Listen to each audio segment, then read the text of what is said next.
Welcome back to Issues and Interviews with Kieran Michael Lalor on the Hudson Power Broker channel. Happy New Year. First show of 2021. 2020 was an incredible year. We'll see how 2021 pans out. But we're starting the year with some disturbing news and some disturbing legislation in Albany. Let me give you a little bit of background. Back in 2015, when the Ebola virus was ravaging West Africa, one of my colleagues, Assemblyman Perry from Brooklyn, a Democrat, nice enough guy, very liberal guy, he introduced a bill which would basically allow the governor and the New York State Department of Health to detain somebody who had a communicable disease. Detain them without due process, detain them in an, quote, appropriate facility. And this bill has never really gotten much traction. I don't think too many of Assemblyman Perry's bills get a lot of attention, even though he's in the majority. But this bill didn't get much attention. It was brought to my attention about a month ago. And I raised the alarms because now in the COVID era, now in an era where we have a governor who has been shutting down restaurants, destroying livelihoods, telling people how many relatives or friends they can have at their dinner table, telling restaurant patrons, A, you must eat something if you're going to buy a drink, and B, the governor is going to tell you what is considered a substantial meal. If you recall, at one point, chicken wings, buffalo wings weren't enough to satisfy Governor Cuomo's desire to make you eat a meal when you have that beer at your neighborhood bar. So the infringement of New Yorkers' rights in this pandemic over the last 9 or 10 months have been unprecedented. The governor has shut churches. Recently, the federal courts have pushed back on that a little bit, which is good. But the context that this bill that Assemblyman Perry put forward now is much different than it would have been a year ago. And I raised this issue back a month ago. Didn't get too much traction. Some liberals defended it. Some liberals said, you got nothing to worry about. This bill never gets anywhere. I don't believe that just because the bill hasn't been brought to the floor and passed. And once something gets to the floor, it's going to pass because of the overwhelming number of Democrats in the Assembly chamber. I've never seen something not pass if the Speaker wanted it to pass. But at the beginning of this year, a couple of days ago, this bill was reintroduced for the 2021 legislative session. And I started getting phone calls and texts and direct messages, people saying, this bill is outrageous. It's been reintroduced. And now that it's been reintroduced in this COVID era, I think we really have something to be concerned about. We should push back. People are starting to push back. The media is covering this. I did an interview yesterday, and the article is already out. You can check it out on my social media, my Twitter at Kieran Lalor. Fine reporter named Brianna Lyman wrote an article for Daily Caller, in which she quotes me and got a quote from the governor's spokesperson, which I'll get to in a few minutes, got a quote from the sponsor, Assemblyman Perry, defending the bill. It's a good piece, and I think the ball is rolling, and there's a lot of scrutiny on this bill, which wasn't there just a month ago, and well, there should be. A little bit more background. Back in March, and you may have heard me talk about this, back in March, before the pandemic became what it has become, and we saw the effects, I think it was March 2nd into March 3rd, in the middle of the night, quite literally, we got a bill that we had 4 hours to read and discuss. Next thing you know, we're voting on it after some debate. Unfortunately, the Democrats overwhelmingly voted for it. The Republican establishment foolishly voted for it. Only a handful of us voted against it. And what that bill did was it gave enhanced executive powers to Governor Cuomo. That's how he's able to issue these executive orders. That's how he's able to shut down these restaurants. That's how he's able to tell churches and synagogues how many people can be there and how they can worship, despite the obvious First Amendment violations.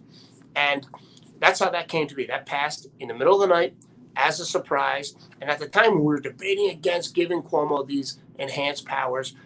A few of us said Cuomo is going to abuse this power.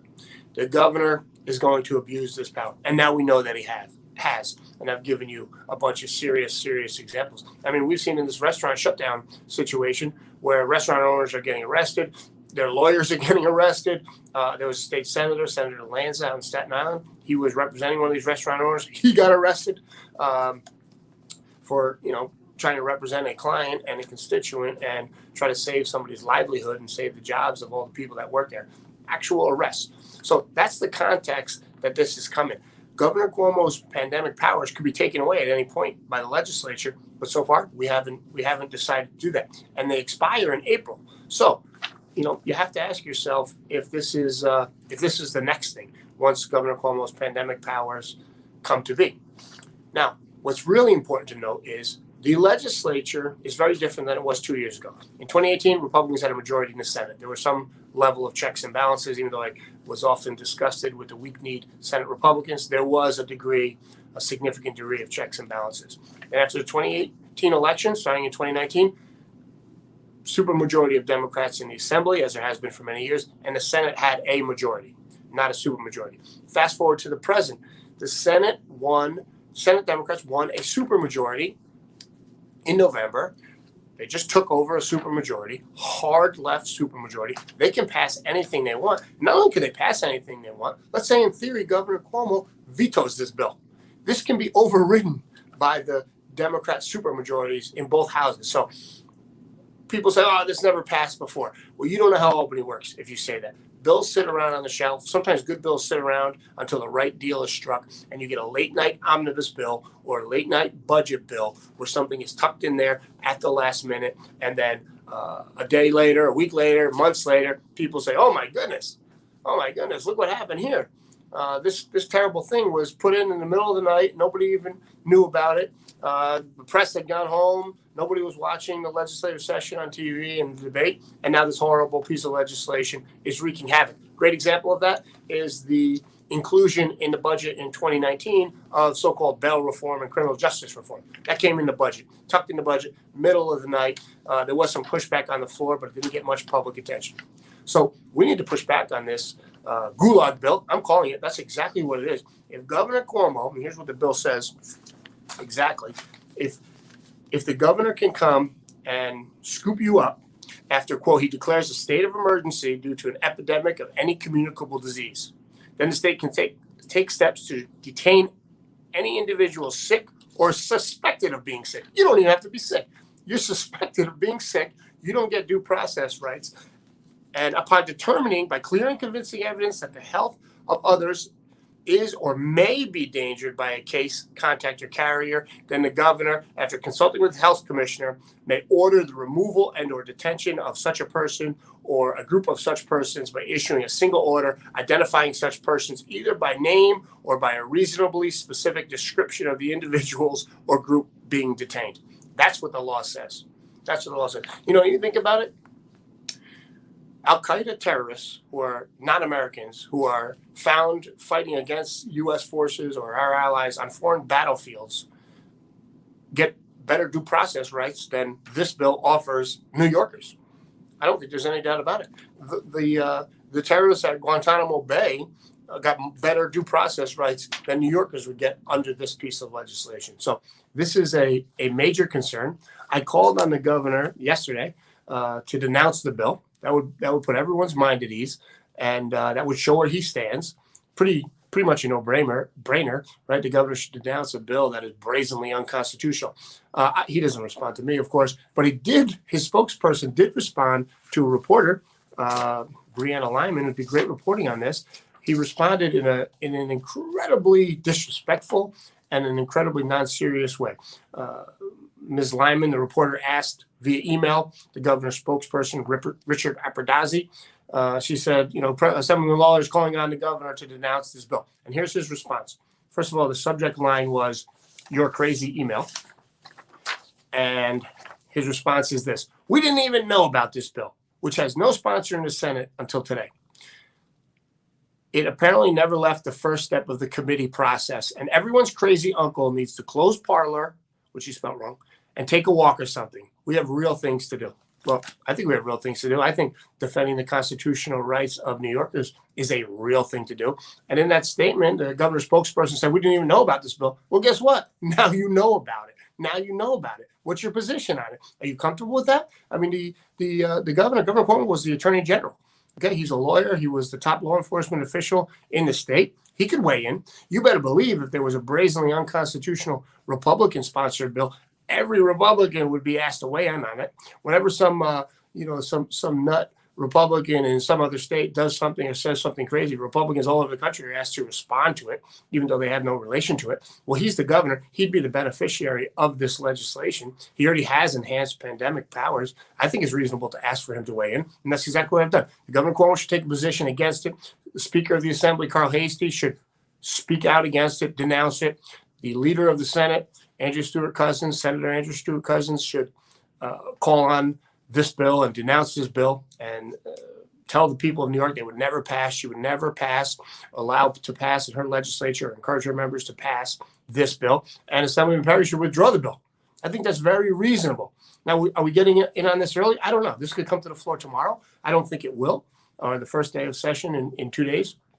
I don't think it will, but we need to nip this in the bud. We were late to the party. Too many people in elected office and around the state on enhancing the governor's powers, which have been so destructive. We've been late to the party on a lot of our rights in New York State. Second Amendment rights, when the safe factors rammed through 8 years ago without warning. We need to get in front of this thing. And it reminds me, getting in front of this terrible piece of legislation, getting out in front of a bill that, yeah, it's a bill. It's a proposal right now, but it could become law.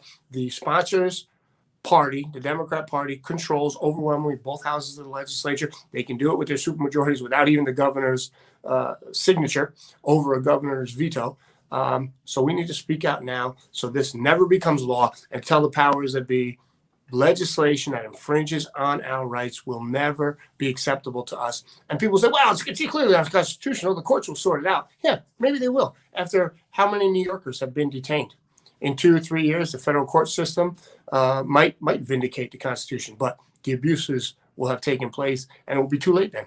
It will be too late for those who are targeted by this. And we know this is a very political governor. We know this is a very vindictive governor. You think that there's no possibility, without any checks and balances under this legislation, that political opponents couldn't be targeted under this? I mean, this is a serious thing. We need to nip it in the bud. I think it would be very easy for the powers that be, the leaders of the legislature and the governor and the sponsor of this bill, to just come out, denounce it. In the case of the sponsor, withdraw it, and stand up for the Constitution, stand up for the rights of individual New Yorkers. That's what should happen. And it reminds me, and I'll leave you on this great stirring quote from Thomas Jefferson, who said, "The price of freedom is eternal vigilance." We need to be vigilant about our rights here in New York State. That's exactly what we're doing.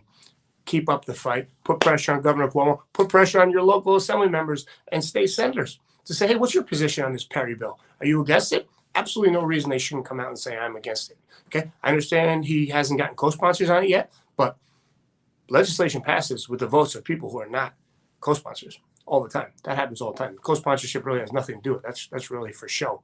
All right, that's really just to show I really support this bill. That's why I'm being a co-sponsor of this bill.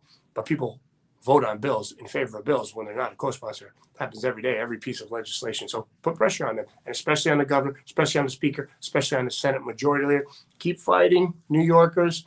We have no choice. We have no choice but to keep fighting. And in Thomas Jefferson's words, remain eternally vigilant.